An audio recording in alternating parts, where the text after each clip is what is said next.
अस्सलामुअलैकुम बिलाल भाई की हाल है ठीक हो जी वालेकुम अल्हम्दुलिल्लाह। सर सब तो पहला ते अपनी फिटनेस का जरा दसो ना माशाल्लाह कि तुहाडी फिटनेस जी माशाल्लाह बरकरार हुण आ गई वापस आ गई ते ओदे बारे च आम दसो सानू बहुत ज्यादा सवाल करदे लोकी कि बिलाल भाई दी फिटनेस दा ते दसो कि हुण माशाल्लाह सीजन पूरा खेलणगे कि नहीं, है भी जरा दस्सियो जी अल्लाह का बड़ा करम है, बिल्कुल बाजू फिट हो गया है, कोई टेंशन नहीं, कोई दर्द नहीं हुंदा, अल्हम्दुलिल्लाह बड़ा फिट हो गया जी ठीक हो इंशाल्लाह सीजन सारा खेडांगे।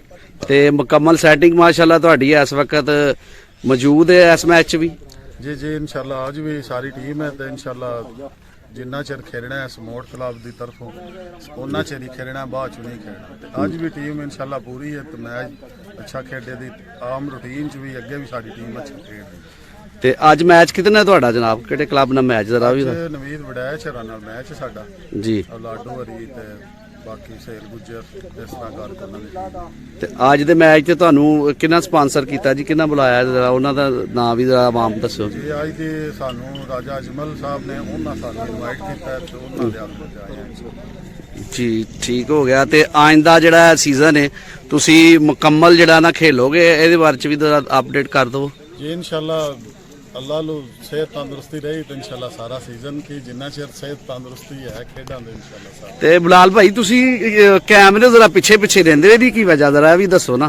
कोई नहीं वैसे एडा शौक कोई नहीं, अच्छा ना कदी वीडियो शीडियो बनाइयां ने कोई ठीक हो मनास ते ज़्यादा है ने नाल ए वीडियो ਇਹ ਵੀਡੀਓ ਬਣਾਉਣ ਚ ਸਪੈਸ਼ਲਿਸਟ ਨੇ। या इन्हां नूं आखी दा जेड़ा मैच होवे वीडियो बना दिंदे। ਚਲੋ ਜੀ ਠੀਕ ਹੋ ਗਿਆ। और जनाब मानी बाट साहब बाट स्पोर्ट्स चला रहे ने पेज जी ते जनाब हर मैच ते अच्छी वीडियो इन्हां दा रिजल्ट जनाब HD है ते बाकी जी बड़ी मेहरबानी कवरेज पूरी हर मैच ते तकरीबन पहुंचदे ने जी बहुत शुक्रिया। इन्हां दा जेड़ा चैनल है सब्सक्राइब करो जी ते लाइक करो फॉलो करो जी सपोर्ट भी करो जी बहुत मेहरबानी बिलाल भाई बहुत मेहरबानी शुक्रिया।